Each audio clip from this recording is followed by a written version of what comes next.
നമ്മുടെ ആറ്റിങ്ങലിൽ അപ്പവും മീൻകറിയും രാവിലെ തന്നെ കിട്ടുന്ന ഒരു സ്പോട്ട്. രാവിലെ അപ്പവും മീൻകറിയും അതുപോലെ അപ്പവും കടലക്കറിയും ഒക്കെ വന്നാൽ ഇവിടെ കിട്ടും. കൂടെ നല്ല ചൂട് ചായയും. നമ്മൾ ഇവിടുന്ന് ട്രൈ ചെയ്തത് സൈഡ് മുറിഞ്ഞ് ഇതുപോലത്തെ നല്ല അപ്പവും അതുപോലെ കൊഴിയാളയുടെ മീൻകറിയായിരുന്നു. നല്ല കൊടംപുളിയൊക്കെ ഇട്ട് രാവിലെ തന്നെ ഇങ്ങനെ ഒരു കോംബോ കഴിക്കാൻ സൂപ്പർ ടേസ്റ്റ് ആണ്. എനിക്ക് മാത്രമല്ല പാപ്പടൂരും ഭയങ്കരമായിട്ട് ഇഷ്ടപ്പെട്ട് ഈ ഒരു കോംബോ. ബ്രേക്ക്ഫാസ്റ്റിന് ഈ ഒരു ഐറ്റം കിട്ടുന്നത് എവിടെയാണെന്ന് അറിയാവോ?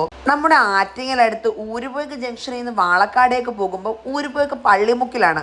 ഈ ചേച്ചിയാണ് ഇവിടെ നമുക്ക് അപ്പവും മീൻകറിയും ഒക്കെ തന്നെ സെർവ് ചെയ്ത് തന്നത്. പിന്നെ അതിന്റെ കൂടെ നല്ല ചൂട് ചായയും ഈ കാണുന്ന ചായക്കടികളും. കടയുടെ ഫ്രണ്ടിൽ തന്നെ ഉപ്പിലിട്ടതും വെച്ചിട്ടുണ്ട്. പോരാത്തതിന് ഓർഡർ അനുസരിച്ച് ബിരിയാണിയും സൗദി കപ്സയും ഒക്കെ ഉണ്ടായി കൊടുക്കും. അപ്പൊ നല്ല ചൂട് അപ്പവും മീൻകറിയും കടലക്കറിയും ചായയും ചായക്കടികളൊക്കെ രാവിലെ തന്നെ കിട്ടാൻ നേരെ പോയാൽ മതി. ആറ്റിങ്ങൽ ഊരുപോയ്ക്ക് ജംഗ്ഷനിൽ നിന്ന് വാളക്കാടേക്ക് പോകുമ്പോൾ ഊരുപോയ്ക്ക് അടുത്ത് പള്ളിമുക്കിലുള്ള പള്ളിമുക്ക് തട്ടുകട.